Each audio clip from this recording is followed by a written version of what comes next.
Hello everybody, the Nameless Narcissist here once again, a simple man diagnosed with NPD, giving the facts of narcissistic personality disorder, the things that go on in my head. If you like this video, please like, comment, and subscribe, but keep in mind, I am no clinician, I can only speak to my own experiences. So, judgment. Don't we all do this, honestly? But I guess it's a little bit different for narcissists, a little bit more on the extreme side, to say the least. And I feel like, honestly, that's kind of why so many of my friend groups over the years would turn so toxic, is because I would just like enable some of the things that come naturally to me that are kind of like more intrusive thoughts for other people. And I'm just like, yeah, that person is terrible. Look how fat they are, or whatever insult I can. See, that's a thing, is that like, it's weird how the insults present in narcissism, because 99% of the time, it's not even like something that I genuinely care about. It's just my mind is just constantly erasing with what is the most, what can I say that would like piss this person off? Well, not like outwardly say it, but my mind is just jumping to every angle I can go into, trying to find an insult that carries the weight of like my just kind of weird disgust regarding a lot of humanity.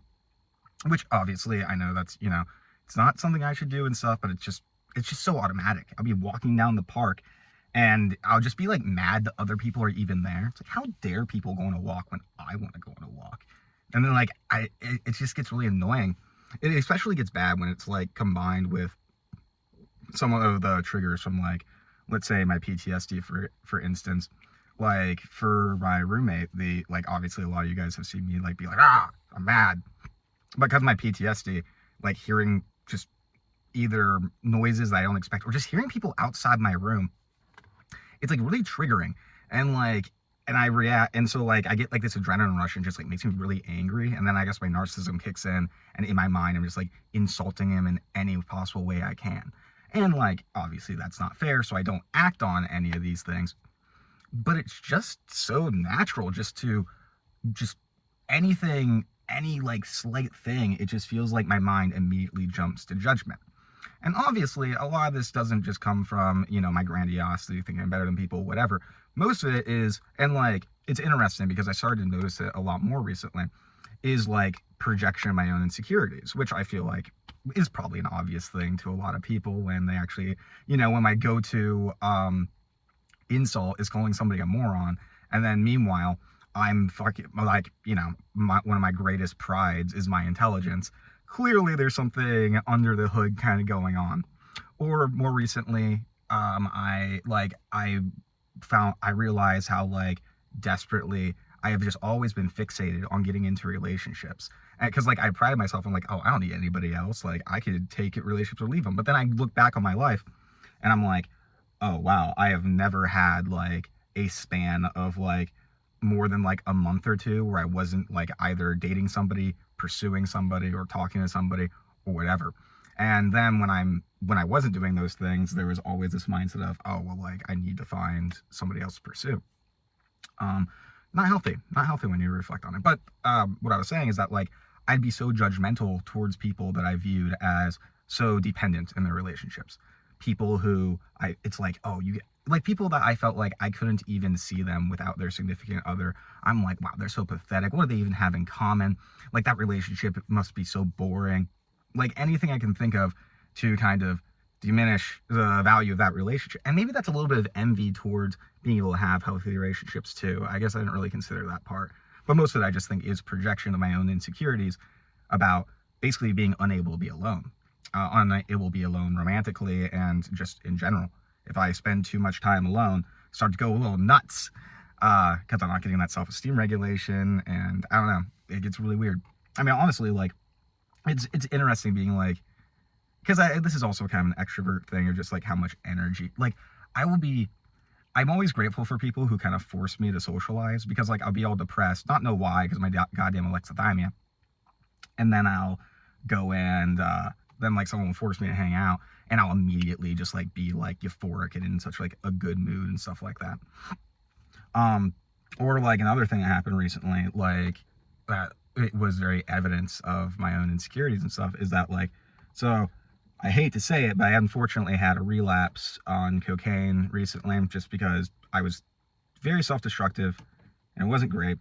Really sucks. I was like, that's like 6 years down the drain. I know it's not down the drain per se. It's like the progress I made during that time didn't just disappear, but it was disheartening, right? And I remember being at this fucking trap house, basically. It wasn't a trap house, but you know what see, that's me doing it again. I'm judging things.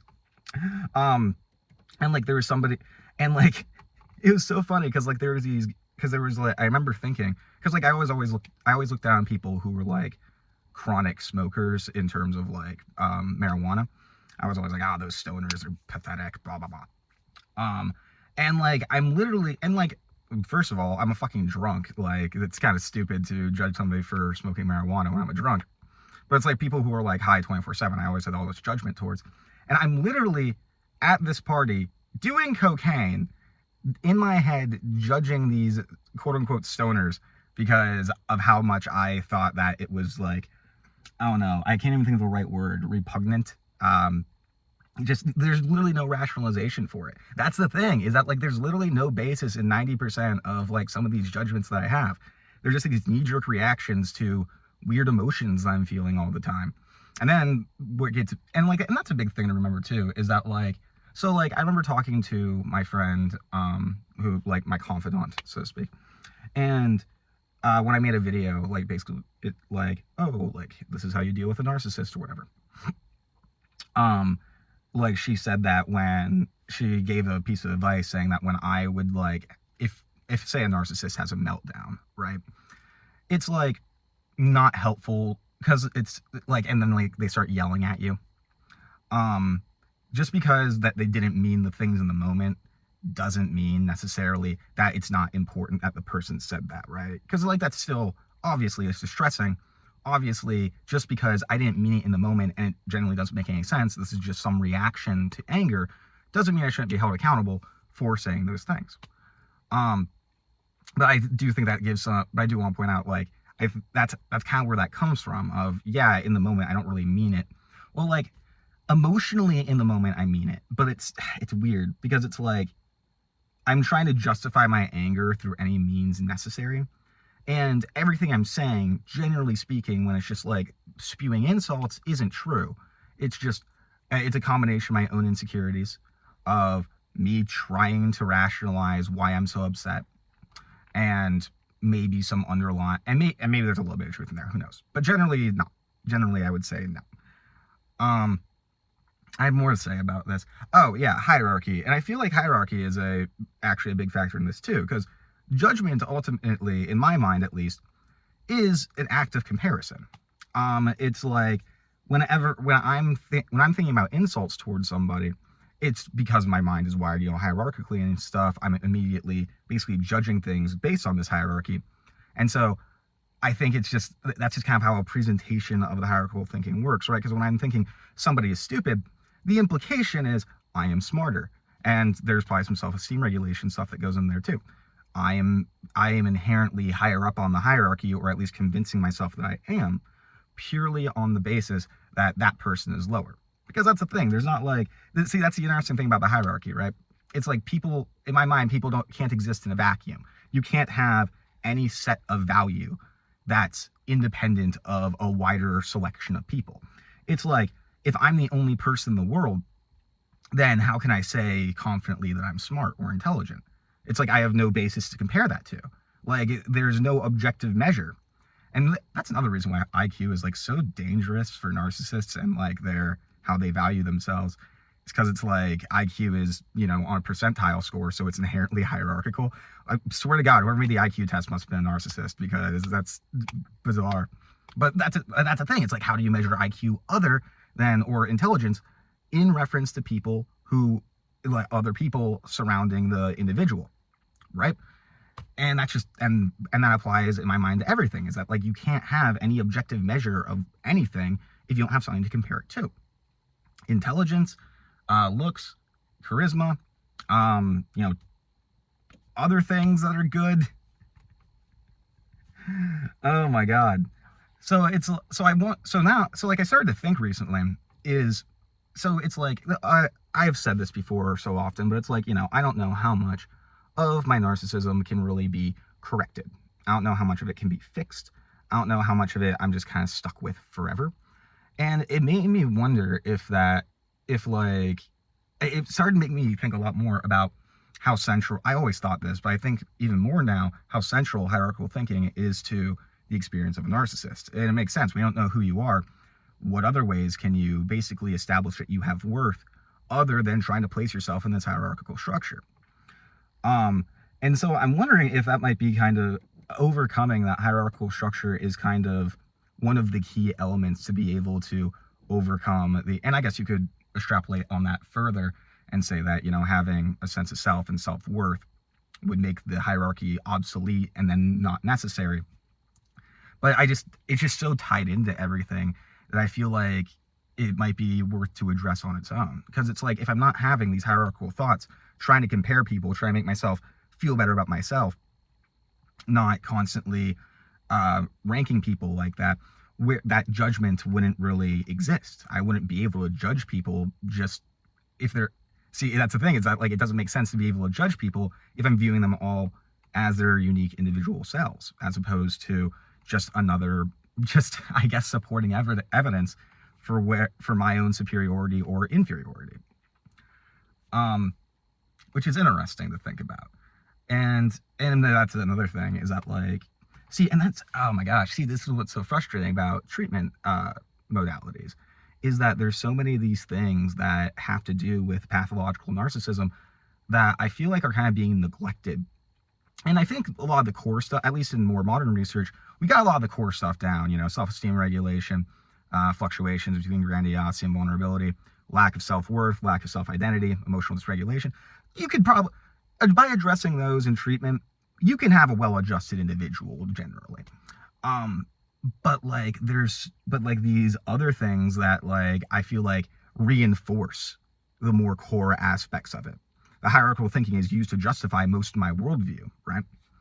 And I feel like by leaving that intact, it'd be a lot easier to kind of I don't know what the right word is, fall back into not remission. I was gonna say relapse, but relapse doesn't sound like the right word for this. Yeah, I guess not be in remission anymore. But yeah, because we're leaving all these other pathological things that like aren't talked about nearly as much, because on the surface, it's like, on the surface, if we think about my hierarchical thinking, it doesn't seem like it has to be that damaging. It doesn't seem like it's an objectively bad thing that's causing suffering to me or other people, until you look at how it's being affected by the core aspects of it and how it's impacting those. Like my friend, she told me how, like, because I asked her once, like, what my worst quality is or something like that. I don't know, like, because I guess I was looking for, I was looking for some sort of self-deprecation.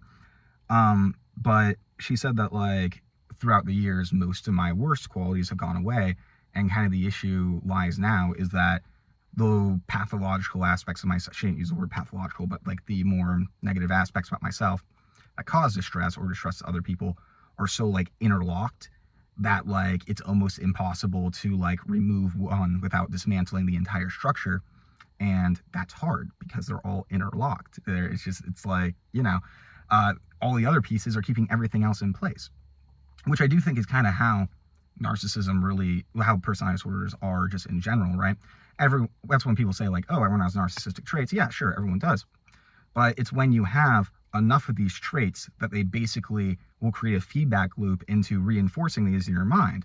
Let's take fear of abandonment, for instance. I think that's one is probably one of the easier ones to make an example of, where it's like, I fear abandonment and simultaneously vulnerability. And so when I feel threatened by abandonment, I push that person away so that I don't get abandoned first, right? Which then, so I'm doing that because of my fear of abandonment, but then it's making the fear of abandonment worse, because I'm telling myself, see, everyone does leave, blah. Everybody, no, you can't trust anybody. Everyone sucks, except for me. Yeah, or me the most, depending on my mood. Those are my two moods. My two moods are my only mood is everyone sucks. It's just my moods depend on if I suck more than everybody else or I suck less than everybody else. Oh my God, it's so, like, yeah, oh God, it's so weird talking about some of this stuff out loud sometimes, because it just, I don't know, I like to make fun of it. It's ridiculous when it's put into words sometimes. But yeah, whatever. But so, yep, that'll be it. Remember to like, comment, subscribe, all that bull crap. Take your fucking meds, please.